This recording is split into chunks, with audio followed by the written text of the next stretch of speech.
धन्यवाद रामावतार। मित्रों, परम पूज्य गुरुदेव परम वंदनीय माता जी की दिव्य उपस्थिति को साक्ष्य मानते हुए माँ गायत्री के पावन मंत्र के साथ आज की अपनी इस बात को मैं आरंभ करना चाहता हूँ। माँ गायत्री का ये पावन मंत्र न जाने कितनी ईश्वरीय प्रेरणाओं को लेकर के अवतरित हुआ मंत्र है, और इस मंत्र की जो अद्भुत शिक्षा है वो यही कि हर व्यक्ति को स्मरण दिलाता है कि जीवन का उद्देश्य एक ही कि हम जीवन में आगे बढ़ें, अच्छा करें और ऊपर उठें। और वैसा सिखाने के पीछे का कारण स्पष्ट है, क्योंकि इस जीवन में पतन तो स्वाभाविक है पर उत्थान कष्ट साध्य है। व्यक्ति यदि जीवन में नीचे गिरना चाहे तो उसे नीचे गिरने के लिए किसी प्रयत्न की, प्रशिक्षण की, पुरुषार्थ की आवश्यकता नहीं होती, पर जीवन में ऊपर उठने के लिए व्यक्ति को संकल्प भी चाहिए, साहस भी चाहिए, देव शक्तियों का संरक्षण भी चाहिए। पानी का एक गिलास कोई ले, पहाड़ी की चोटी पर ले जाए और उसको हल्का सा धक्का मारे तो वो पानी अपने आप ढलान के सहारे नीचे बहता चला जाता है, किसी को बताना नहीं पड़ता। गुरुत्वाकर्षण उसको खींच करके ले जाता है। पर यदि उसी पानी को आपको पहाड़ की चोटी के ऊपर ले जाना हो तो आपको पाइप भी लगाना पड़ेगा, मोटर भी ढूंढनी पड़ेगी, बिजली की व्यवस्था भी बनानी पड़ेगी, क्योंकि प्रवाह के विपरीत जीवन को उठाना कष्ट साध्य है। जीवन में नीचे गिरने के लिए तो किसी प्रयत्न की आवश्यकता नहीं। हमारी धरती पर जो उल्कापिंड आकर के गिरते हैं वो अपने आप आ जाते हैं, धरती की कक्षा उनको खींच लेती है। पर जब धरती से रॉकेट को दूसरी कक्षा में पहुंचाना हो तो आपको क्रायोजेनिक इंजन लगाना पड़ता है। जीवन में ऊपर उठने के लिए प्रयत्न की आवश्यकता होती है। एक व्यक्ति सड़क पर जा रहा हो और उसको कोई आकर के चाकू मार दे तो चाकू मारने के लिए किसी विश्वविद्यालय से डिग्री नहीं लेनी कि मैं विश्व के सबसे अच्छे विश्वविद्यालय से चाकू मारने की डिग्री लेकर के आया हूँ, ऐसा करने की आवश्यकता नहीं। पर यदि उस घाव को भरना हो तो आपका कुशल चिकित्सक होना, आपका कुशल सर्जन होना अनिवार्य हो जाता है। जीवन में गलत करने के लिए न व्यक्ति को प्रशिक्षण की आवश्यकता है, न यूनिवर्सिटी में पढ़ने की आवश्यकता है, न किसी से पूछने की आवश्यकता है। वातावरण का प्रवाह, समाज की दिशा, हमारे कुसंस्कार, बुरी आदतें ये व्यक्ति से अपने आप गलत करा देते हैं। पर अच्छा करने के लिए व्यक्ति को अपने संकल्प को बल देना पड़ता है, ऊपर उठने के लिए प्रयत्न करना होता है। और जो गायत्री का मंत्र है वो यही शिक्षा देता है कि जब हम लोग उस संकल्प के पथ पर आगे बढ़े तो माँ गायत्री का, देव शक्तियों का, ऋषि सत्ताओं का, गुरुदेव का, माता जी का संरक्षण, उनका अनुग्रह, उनकी अनुकंपा हमें प्राप्त हो। महाभारत में कथा आती है कि दुर्योधन से विदुर ने पूछा, चाचा थे वो, उनने पूछा कि दुर्योधन एक बात बताओ, तुम और युधिष्ठिर दोनों एक ही गुरुकुल में गए, पढ़ाने वाले आचार्य एक ही थे, उन्हीं द्रोणाचार्य से तुमने पढ़ा, उन्हीं कृपाचार्य से तुमने पढ़ा, उन्हीं से युधिष्ठिर ने पढ़ा। पढ़ाने का तरीका एक था, स्कूल एक, कॉलेज एक, संगी साथी एक, रहने का घर एक। फिर क्या कारण है कि युधिष्ठिर तो सारे काम धर्म के करता है और तुम सारे काम अधर्म के करते हो, ऐसा क्यों? तो दुर्योधन बोला, जाना कि धर्मम न च में प्रवृत्ति, जानता हूं कि धर्म क्या है, करूंगा नहीं। जाना कि अधर्मम न च में निवृत्ति, जानता हूं कि अधर्म क्या है, छोड़ूंगा नहीं। केनोपि देवेन हृदय स्थितेन यथा नियुक्तोस्मि तथा करोमि, ऐसा लगता है कि कोई मेरे अंदर आकर के बैठ गया है और मुझे जिधर नियुक्त कर देता है वो करने के लिए मैं बाध्य हो जाता हूँ। पता हर एक को है सही क्या है और गलत क्या है। व्यक्ति जिस जगह पर कमजोर पड़ता है उसका नाम सूचना नहीं, उसका नाम संकल्प है। हर व्यक्ति को पता है सही पथ क्या है, गलत पथ क्या है। वो जानने के लिए व्यक्ति को न तो कोर्ट जाने की आवश्यकता है और न पुलिस से पूछने की आवश्यकता है। अंतरात्मा हमें हर क्षण महसूस कराती है कि सही पथ क्या है, गलत पथ क्या है। पर व्यक्ति गलत की ओर बढ़ चलता है क्योंकि वो आसान नजर आता है। सही पथ पर हम लोग बढ़ सकें, जिसको हम लोग सन्मार्ग कह करके पुकारते हैं, जिसको हम सतपथ कह करके पुकारते हैं, जिसको हम लोग सत्वृत्तियों का, सदकर्म का मार्ग कह करके पुकारते हैं, उस पथ पर चलने की प्रेरणा गायत्री का ये पावन मंत्र प्रदान करता है। आज के सूर्योदय की किरणें, आज के सुबह का ये प्रभात हमारे जीवन में उसी संकल्प को बल देता हुआ जाए, ऐसी प्रार्थना हम लोग माँ गायत्री से, पूज्य गुरुदेव से, वंदनीय माता जी से करते हैं। स्थिर चित्त शांत मन के साथ उसी शक्ति को इस मंत्र के माध्यम से एक भाव भरा आह्वान जो हमें सद्ज्ञान की ओर, सदकर्म की ओर लेकर के चलती हैं, माँ गायत्री का पावन मंत्र साथ साथ।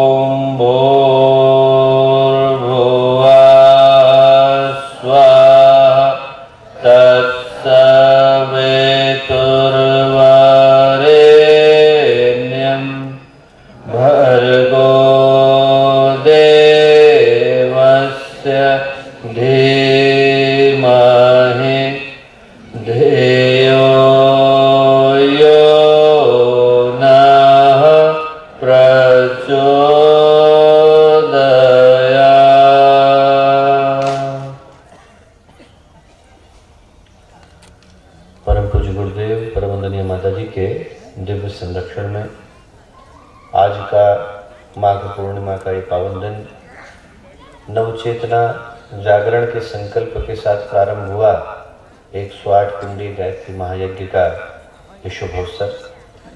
और इस अवसर पर हम लोगों के साथ मंच पर उपस्थित आदरणीय भटनागर मामा जी, आदरणीय निर्मलकर मामा जी, यहाँ उपस्थित शांतिकुंज की संगीत टोली के EMD टीम के सभी सम्मानित कार्यकर्तागण, विभिन्न स्थानों से आए गायत्री परिवार के सभी साधकगण, कार्यकर्तागण, भाइयों बहनों और प्यारे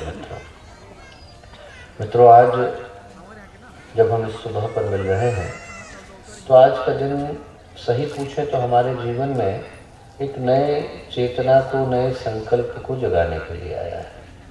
ये जो अवसर होता है जब मनुष्य का मन श्रद्धा के पथ की ओर अग्रसर होता है तो वो उसके जीवन का सबसे कीमती, सबसे मूल्यवान क्षण होता है।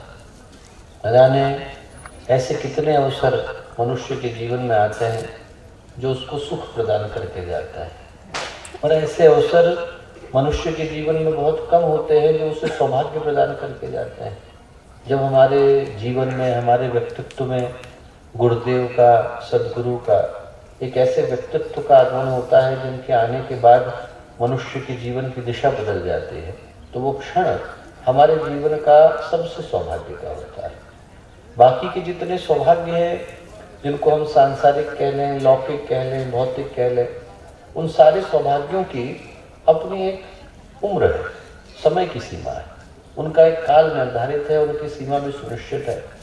शरीर का बल कितना भी हो व्यक्ति के पास, एक न एक दिन तो चुकता ही। और ये भी मान लिया जाए कि हम संसार का सबसे ज्यादा बल लेकर के बैठे हैं। कहते हैं कि रावण अत्यंत बलशाली था, और वो रावण जो इतना बलशाली था कि उसने 9 ग्रहों को अपने सिंहासन के पाए से बांध लिया था और शनि देवता के पैर को तोड़ दिया था, शनि देवता की छाती के ऊपर पैर रख करके बैठता था। उसी रावण को बाली ने अपनी कांख के अंदर दबाकर धरती की अनेकों परिक्रमाएं कर ली थी, और उसी के पुत्र को, अंगद को, उसके पैर को रावण हिला नहीं पाया। तो हम कितने भी बलशाली हों, हमसे ज्यादा बलशाली कोई ना कोई तो होता है। व्यक्ति के पास कितना भी धन हो, उससे ज्यादा किसी न किसी के पास होता है। शरीर एक न एक दिन तो थकता ही, संपत्ति एक न एक दिन तो चुकती ही, और व्यक्ति चाहे चक्रवर्ती सम्राट के पद को भी लेकर के क्यों ना आया हो, वो भी एक न एक दिन तो छोड़ना ही पड़ता है। कहते हैं कि जब भरत ने पूरी धरती के ऊपर चक्रवर्ती शासक का पद हासिल किया तो वो देवर्षि नारद के पास गए। उन्होंने कहा कि ऐसा कोई स्थान बताइए देवर्षि, आप तो पूरे लोकों में भ्रमण करते हैं, ऐसा कोई स्थान बताइए जहां पर मैं जाकर के अपना नाम लिख सकूं, ताकि आने वाली पीढ़ियों को पता रहे कि यहाँ पर एक चक्रवर्ती शासक हुए, भरत उनका नाम था। तो देवर्षि नारद हंसे, उनको महसूस हुआ कि इनको अहंकार हो गया। उन्होंने कहा कि ऐसा तो पद कहीं पर लिखने की व्यवस्था धरती पर है नहीं। बोले पर एक दूसरा लोक है, वहां पर हिमालय से 3 गुना ऊंचा एक पर्वत, उस पर्वत पर जो चक्रवर्ती सम्राट बनते हैं वो अपना नाम लिख करके आते हैं, तुम्हारा मन है तो वहां जाकर के लिख के आओ। गए वो, और जब वो गए और उन्होंने उस पर्वत को देखा तो भरत की आंखें खुली की खुली रह गई। क्यों? क्योंकि उस पर्वत पर जो हिमालय से 3 गुना ऊंचा था, उसके इंच इंच पर चक्रवर्ती शासकों के नाम लिखे हुए थे। इस धरती पर न जाने कितने आते हैं और कितने चले जाते हैं, न जाने कितनों को शरीर का सौभाग्य मिलता है, धन का सौभाग्य मिलता है, संपत्ति का मिलता है, पद का मिलता है, प्रतिष्ठा का मिलता है, पर कितना भी ऊंचा सूरज हो, एक न एक दिन तो वो ढलता ही है। कितना भी व्यक्ति के पास हो, एक न एक दिन तो वो कम पड़ता ही। पर एकमात्र सौभाग्य इस धरती पर ऐसा है जो एक बार व्यक्ति को मिलता है तो मिलने के बाद बिछुड़ने की कोई संभावना होती नहीं। और वो जो सौभाग्य है वो सदगुरु से जुड़ने के नाते व्यक्ति को मिल पाता है। न जाने कितने जन्मों का तप, न जाने कितने जन्मों का पुण्य, न जाने कितने जन्मों का प्रकाश जब एक दिन उदित होते हैं, फलित होते हैं, पुष्पित होते हैं, पल्लवित होते हैं, उनको सही मार्गदर्शन मिल पाता है, सही संरक्षण मिल पाता है, तब मनुष्य के जीवन में, साधक के जीवन में, शिष्य के जीवन में वो संभावना जागती है जिसके आधार पर एक ऐसी चेतना से जुड़ पाने का अवसर मिलता है जिसको कि हम लोग पूज्य गुरुदेव वंदनीय माता जी के नाम से पुकारते हैं। वो हमारे जीवन की साधारण घटना नहीं है। हमारे जीवन में ऐसी घटना घटी तब पाती है जब अनेकों जन्मों का पुण्य एक बार उदय हो पाता है। कहते हैं कि भगवान राम से मिलने के लिए शबरी ने 1 युग की प्रतीक्षा करी। शर्भंग ऋषि ने 3 बार शरीर छोड़ने से मना कर दिया। भारद्वाज ऋषि ने कहा कि मुझे जन्म लेना है तो मैं इसी समय में लूंगा। मुदगल ने भगवान कृष्ण को दूर से देखने के लिए, पास जाने के लिए नहीं, दूर से देखने के लिए 3 बार ब्रह्मलोक के पद को ठुकराया। आप सोच करके देखिए कि वो हमारे जीवन का कितना बड़ा सौभाग्य रहा होगा कि ऐसी शक्ति, ऐसी चेतना के साथ जुड़ पाने का सौभाग्य हम लोगों को मिला। गुरुदेव के बहुत पुराने शिष्य हुए रमेश चंद्र शुक्ला जी, अभी 1 वर्ष पहले ही उन्होंने शरीर त्यागा कोविड के दिनों में, 100 वर्ष की अवस्था में। गुरुदेव से जब पहली बार मिले तो उनकी मिलने की घटना बड़ी दिव्य रही। उनके अपने गुरु उस समय में हुआ करते थे, 60-70 के दशक में, नाम था नागाजी बाबा। आप में से कोई कानपुर की तरफ गए होंगे तो उनने देखा होगा संत पथिक महाराज ब्रह्मचर्य के सामने समाधि भी बनी है, एक तुम्हें आधार सदगुरु, ये गाना उन्हीं संत पथिक का लिखा हुआ, उनके गुरु। और जो नागाजी महाराज थे वो बड़े प्रतिष्ठित संत थे, उस समय के बड़े बड़े संतों में उनकी गणना होती थी। उन्हें शरीर को छोड़ा। छोड़ने के बाद 3 महीने के बाद वो रमेश चंद्र शुक्ला जी के सपने में आए। सपने में आकर के उनसे बोले कि बेटा मेरी मुक्ति नहीं हो पा रही, और इस धरती पर संतों की मुक्ति का अधिकार सिर्फ अवतार को होता है। बोले इस धरती पर अवतार एक ही है, उनका नाम है वेद मूर्ति तपोनिष्ठ पंडित श्री राम शर्मा आचार्य। बोले यदि वो मेरी मुक्ति के लिए प्रार्थना करें तो मेरी मुक्ति हो पाएगी। और बोले वो भी तब जब वो उसी कक्ष में आकर के करे जहां पर मैंने शरीर को त्यागा। आप उनको यहाँ बुलाओ। कैसे बुलाऊं? उन्होंने सपने में पूछा। बोले इस भूमि को इस योग्य बनाओ कि यहाँ पर उनका आगमन हो सके। क्या करना पड़ेगा? बोले कल से अनुष्ठान प्रारंभ करो, 5 वर्ष तक अनुष्ठान करो। 5 वर्ष के बाद इस भूमि के संस्कार इस योग्य हो जाएंगे कि यहाँ पर गुरुदेव के चरण पड़ सके। बोले जब 5 वर्ष हो जाए तो तब गुरुदेव को चिट्ठी लिखना है। मैंने कहा ठीक। अगले दिन से उन्हें अनुष्ठान प्रारंभ कर दिया। 3 वर्ष गुजर गए। 3 वर्ष गुजरने के बाद शुक्ला मामा जी को मन में लगा कि मैंने एक सपना देखा और सपने के आधार पर मैंने शुरू कर दिए। पता नहीं सपना सच है कि झूठ। तो उन्होंने कहा गुरुदेव को चिट्ठी लिखते हैं। तो उन्होंने गुरुदेव को चिट्ठी लिखी और चिट्ठी में कुछ नहीं लिखा कि हमारे गुरु आए, उन्होंने हमें सपने में ऐसा आदेश दिया है कि तुम अनुष्ठान प्रारंभ करो, इसलिए अनुष्ठान कर रहा हूँ। बल्कि क्या लिखा? उन्होंने लिखा कि साहब हमारा क्षेत्र पिछड़ा हुआ है। और सही बात है, पिछड़ा हुआ है। जब 2017 में पहली बार मैं गया तो पहला दिन था जब उस दिन वहाँ पर गांव में बिजली पहुंची थी। तो आप सोच करके देख लीजिए कि कितना पिछड़ा क्षेत्र था। बिजली 2017 में पहुंची। तो उन्होंने कहा कि हमारा क्षेत्र पिछड़ा हुआ है, यहाँ पर लोग गायत्री के विषय में जानते नहीं। आप जैसी बड़ी शख्सियत, आप जैसा बड़ा व्यक्तित्व यदि यहाँ आए और लोगों को गायत्री की उपासना के लिए प्रेरित करें तो उनके जीवन में कोई नई चेतना का संचार होएगा। तो बोले आप यहाँ आइए गांव में, हमारे गांव में आकर के उद्बोधन दीजिए। ऐसा करके उन्होंने 3 पेज का पत्र गुरुदेव को भेजा। 3 पेज का पत्र भेजा। गुरुदेव ने 3 लाइन में उत्तर भेजा। क्या लिखा? आपका पत्र मिला, समाचार जाने, अभी 3 ही वर्ष हुए हैं, 2 वर्ष अभी बाकी है, प्रतीक्षा कीजिए। 2 वर्ष और हुए। गुरुदेव आए, आने के बाद उस कक्ष में गए जहाँ उनके गुरु ने शरीर को त्यागा। अंदर जाकर के चटकनी लगाई, बाहर निकले, मिलने का मन हो तो मिल लो। किससे मिल लो? अंदर गए तो देखा उनके गुरु जिनने शरीर को त्यागे हुए 5 वर्ष हो गए थे, साक्षात खड़े थे। उनके गुरु बोले कि बेटा, तूने मेरी मुक्ति कराई, मैं तेरा हमेशा ऋणी रहने वाला हूँ, इसलिए तुझे वो बता रहा हूँ जो बताने वाला तुझे और कोई मिलेगा नहीं। बोले देख, जिंदगी में गुरु तो अनेकों आते हैं और चले जाते हैं, एक व्यक्ति के एक जीवन में अनेकों गुरु हो जाते हैं, पर बोले भगवान से जुड़ने का अवसर 1000 जन्मों में एक बार मिल पाता है, तुझे मिल गया है, बिछुड़ना नहीं। और वो सौभाग्य हम लोगों को मिला। जो आज का दिन है वो ये स्मरण करने का है कि हमारे जीवन का सबसे बड़ा सौभाग्य यही कि हम लोग गुरुदेव से जुड़ पाए। और वो सौभाग्य फलित हो पाता है जब व्यक्ति के हृदय में श्रद्धा का अंकुरण हो पाता है। श्रद्धा के लिए ऐसी ताकत है जिसमें हस्तक्षेप करने का अधिकार भगवान को नहीं, जिसमें हस्तक्षेप करने का अधिकार काल को नहीं, महाकाल को नहीं। आप सोच करके देखिए, जब नरसिंह भगवान के रूप में भगवान धरती पर आए और उनने अपना उग्र रूप दिखाया, तो दिखाने के बाद उनका इतना ज्यादा क्रोध था, इतना उग्र रूप था कि उनके सामने आने में माँ लक्ष्मी घबरा रही थी, जो भगवान विष्णु के साथ रहते थे, वो सामने आने में घबरा रही थी। बड़े बड़े ऋषि सामने जाने में घबरा रहे थे। प्रहलाद को बुलाया गया कि भाई आपने बुलाया, आप कुछ करो। प्रहलाद दौड़ करके नरसिंह भगवान की गोद में चढ़ गए। चढ़ाना था कि उनका सारा क्रोध विकलित हो गया। आप सोचिए, उस भक्त की सामर्थ्य इतनी है कि वो भगवान को अपना रूप बदलने के लिए विवश कर देते हैं। श्रद्धा की ताकत इतनी है कि वो पत्थर के अंदर से भगवान को पैदा कर देते हैं, मिट्टी के अंदर से गुरु को पैदा कर देते हैं और पाषाण प्रतिमा को देवी में बदल देते हैं। ये किसकी ताकत है? श्रद्धा की ताकत। श्रद्धा ऐसी चीज है जिसमें व्यक्ति के पास खोने को कुछ है ही नहीं, क्योंकि उसने तो अपने को भी खो दिया। जिसने अपने को खो दिया उससे आप छीनोगे क्या? जो खुद शून्य हो गया है वो तो फिर अनंत ही हो जाता है। जो खुद ही भगवान में मिल गया उसके बाद उसमें और भगवान में कोई अंतर रह नहीं जाता है।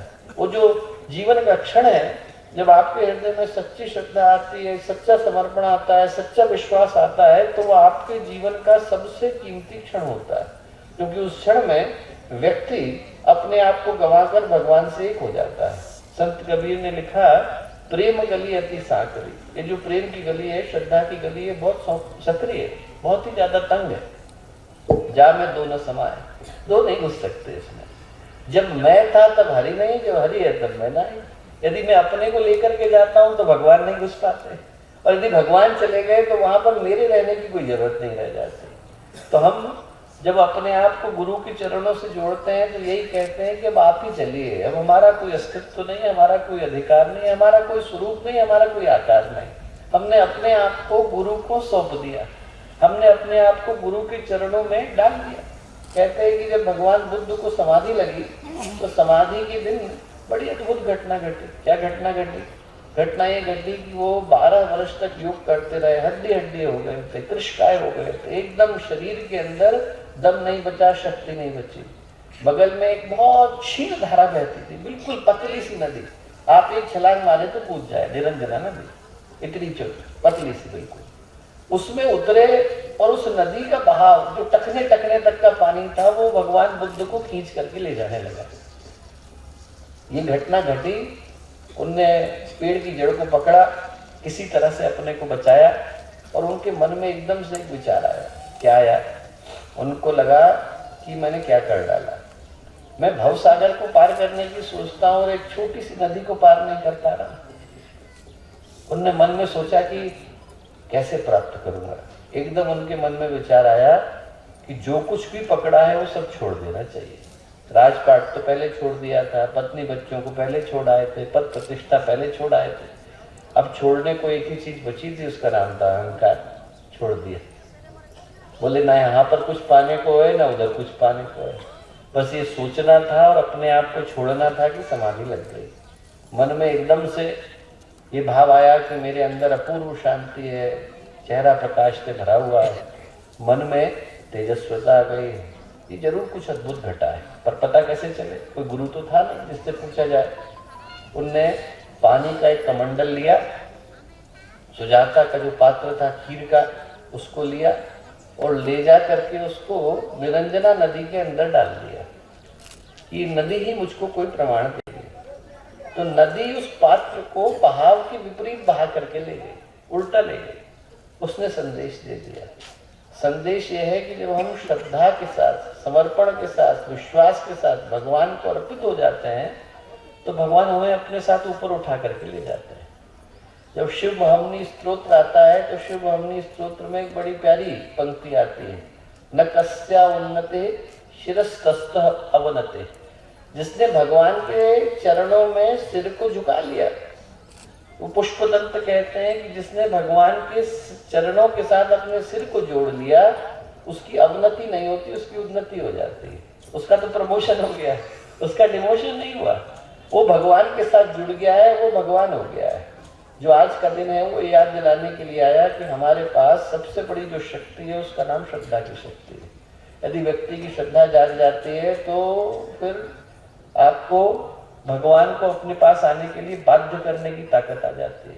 प्रहलाद की पुकार पर तब भगवान को खंबा फोड़ करके आना पड़ता है। मीरा की पुकार पर तब भगवान को पत्थर की प्रतिमा में से निकलना पड़ता है। निकलना ही नहीं पड़ता, जहर भी पीना पड़ता है, सांप से अपने आप को डसवाना भी पड़ता है। तब फिर ग्वाल बालों की पुकार पर भगवान दौड़े चले आते हैं। ये किसकी ताकत है? श्रद्धा की ताकत। श्रद्धा के अंदर ताकत इतनी है कि भगवान आपके लिए, आपके पथ पर चलने के लिए विवश हो जाता है। और उसके लिए एक ही शर्त, क्या शर्त? अटूट विश्वास। ऐसा विश्वास कि दुनिया की कोई भी चीज आपके विश्वास को कमजोर नहीं कर सके। नामदेव की परीक्षा लेने के लिए एक बार भगवान ने किसको भेजा? एक ब्रह्मवेताल को भेजा। वो आया तो पूरा का पूरा गांव कांपने लगा, आंधी तूफान चलने लगे। और लोगों ने सोचा कि अब नामदेव क्या करेंगे, इनकी तो झोपड़ी उड़ी चली जा रही है। नामदेव गए और दौड़ करके ब्रह्मवेताल से चिपक गए और क्या बोले? भले पधारे लंबकनाथ। बोले आज तो लंबे वाले भगवान आए। भले पधारे लंबकनाथ। बोले धरती पाँव स्वर्ग लो माथा, योजन भर लांबे हाथ। बोले धरती में पाँव है, आसमान में माथा, योजन भर लंबे हाथ। इतने बढ़िया वाले भगवान आए। उनको भूत में भी भगवान दिखा रहा। वो भूत घबरा करके भागा। बोले पहली बार ऐसे व्यक्ति से पाला पड़ा है जो मेरे अंदर भी भगवान को देख रहा है। तो यदि व्यक्ति का विश्वास हो तो व्यक्ति खंबे में से भगवान को निकाल करके लाता है। व्यक्ति का विश्वास हो तो व्यक्ति पत्थर के अंदर से भगवान को निकाल करके लाता है। ताकत इसमें आपकी श्रद्धा की है। नामदेव की श्रद्धा की ताकत इतनी थी कि भूत में से निकाल दिया, आग में से निकाल दिया, जो खौलते तेल के कढ़ाई में से निकाल दिया। किसकी ताकत है? विश्वास की ताकत है। विश्वास गलत हो सही हो इससे फर्क नहीं पड़ता, विश्वास होना चाहिए। एक व्यक्ति था, बहुत दिन तक गणेश जी की पूजा करता रहा कि गणेश जी मुझको धन देंगे, समृद्धि देंगे, मिली नहीं। बड़ा गुस्सा हो गया। बोले गणेश जी तो कुछ करते नहीं, तो बहुत ही हम लोगों को कुछ पीने नहीं किया। लक्ष्मी जी की पूजा करनी चाहिए। लक्ष्मी जी की मूर्ति लाया, सामने रखी और पुष्प रखा, अक्षत रखा, धूप जलाया, नैवेद्य चढ़ाया, अगरबत्ती जलाई, धुआं हुआ। धुआं हुआ तो उसने कहा कि ये जो धुआं है ये तो सिर्फ लक्ष्मी जी को मिलना चाहिए, गणेश जी क्यों ले रहे हैं? तुरंत उसने गेंदे के 2 फूल लिए और गणेश जी के नाक में डाल दी। बोले आपको नहीं मिलेगा, ये सिर्फ लक्ष्मी जी के लिए, आज उन्हीं की पूजा हो रही है, आप मत समझना कि आपकी हो रही है। कहना था कि गणेश जी की मूर्ति तो हंसने लग गई। बोले अरे भगवान आप यहाँ पर है? बोले है। बोले कैसे? बोले अरे आज बेटा पहली बार तूने ये सोच करके पूजा करी कि यहाँ पर मूर्ति नहीं भगवान स्वयं बैठे हैं, मुझको आना पड़ा। व्यक्ति का विश्वास होता है तो भगवान पत्थर के अंदर से निकल करके आते हैं। आपका विश्वास होगा तो आपकी पुकार पर भगवान को आना पड़ेगा। यदि भगवान धरती पर आ गए और हम लोग पीछे से जय जयकार करते चलते हैं तो हम लोग भक्त नहीं, भीड़ कहलाते हैं। पर यदि आपकी पुकार पर भगवान को आना पड़ता है तब आप भक्त कहलाते हैं। प्रहलाद की पुकार पर भगवान को आना पड़ा, मीरा की पुकार पर भगवान को आना पड़ा, ग्वाल वालों की पुकार पर भगवान को आना पड़ा। शक्ति किसकी थी?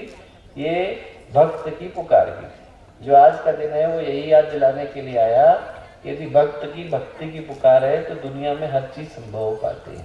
सिर्फ पुकार सच्ची होनी चाहिए, मन निर्मल होना चाहिए और शब्दों के अंदर ताकत होनी चाहिए। यदि वो होता है तो व्यक्ति अपने जीवन में सब कुछ कर पाने की सामर्थ्य रखता है। बड़ौदा के राजा थे, शादी करके लौट रहे थे, समुद्र का जहाज था। इतनी देर में तूफान आया और जहाज जोर जोर से हिचकोले खाने लगा। सब लोग घबरा गए। पत्नी ने पति को देखा, राजा को, तो देखा वो तो ध्यान में बैठे। बोले अरे आपको डर नहीं लग रहा है?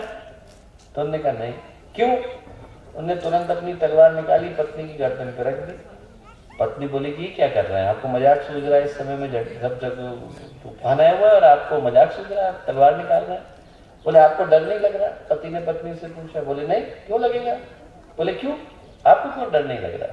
बोले आप मेरे पति हैं, आप पर मेरा भरोसा है। और बड़ौदा के राजा बोले और वो मेरा पिता है, उस पर मुझे भरोसा है। वो जो पिता है वो यदि समुद्र में तूफान लाता है तो रोकना भी जानता है।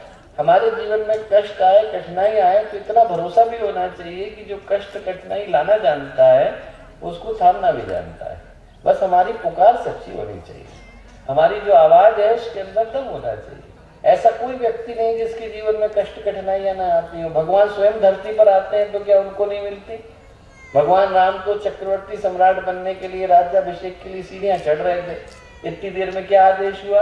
वनवास के लिए जाना। आप सोच करके देखिए, आदमी के हाथ में आप समोसा रख दो और कोई छीन ले तो आदमी किलबिला जाता है। चक्रवर्ती सम्राट बनने के लिए जा रहे थे और वहां से जितने गर्व के साथ, जितने शान के साथ भगवान ऊपर चढ़े, उतनी ही शांति के साथ, उतने ही संतोष के साथ वन को गए। ये क्या है? भगवान की परीक्षा नहीं?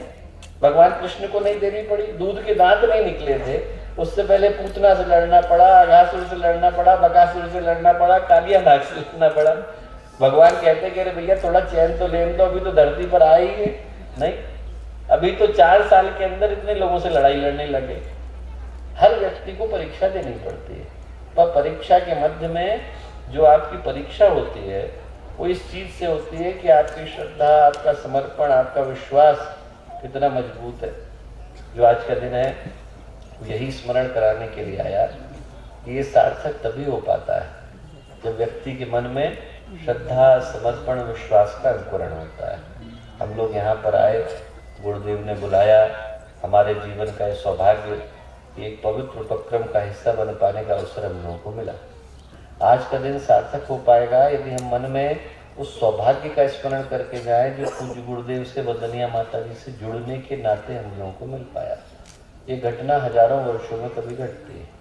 व्यक्ति महसूस नहीं कर पाता कि कितने बड़े सौभाग्य का साक्षी, कितने बड़े सौभाग्य का सहभागी, कितने बड़े सौभाग्य का अधिकारी वो बन पा रहा है। वो घटना हमारे साथ घटी और वो घटना सार्थक हो पाती है यदि मनुष्य के जीवन में, मनुष्य के मन में श्रद्धा, समर्पण, विश्वास की त्रिवेणी जन्म ले पाती है। आज के दिन इसी विश्वास के साथ हम लोग यहाँ से उठें कि हमारे जीवन में वो श्रद्धा, समर्पण, विश्वास एक नए चमत्कार को, एक नए पथ को, एक नए शुभ मंगलकारी मार्ग को प्रशस्त करें। जीवन हमेशा ऊंचाई की तरफ बढ़े, अच्छाई की तरफ बढ़े, सच्चाई की तरफ बढ़े और जीवन में हर कदम पर, हर क्षण, हर जगह सुख, संतोष, सफलता और सौभाग्य आप में से प्रत्येक के साथ निरंतर बने रहें। ऐसी प्रार्थना हम लोग पूज्य गुरुदेव से, वंदनीय माता जी से करते हैं। आप सबको बहुत सारी शुभकामनाएं, बहुत सारी मंगल कामनाएं। आज की सुबह की अनेकों हृदय से भावभरी शुभकामनाएं इस आशय के साथ कि आप में से प्रत्येक का ये साधनात्मक अनुष्ठान सफल हो और पूज्य गुरुदेव का, वंदनीय माता जी का आशीर्वाद आप में से हर एक के साथ अनवरत बना रहे। बहुत सारी मंगल कामनाएं। हमारे YouTube चैनल शांति कुंज वीडियो गायत्री परिवार को सब्सक्राइब करें एवं बेल आइकन जरूर दबाएं ताकि गायत्री परिवार की विभिन्न गतिविधियों की जानकारी आपको मिलती रहे।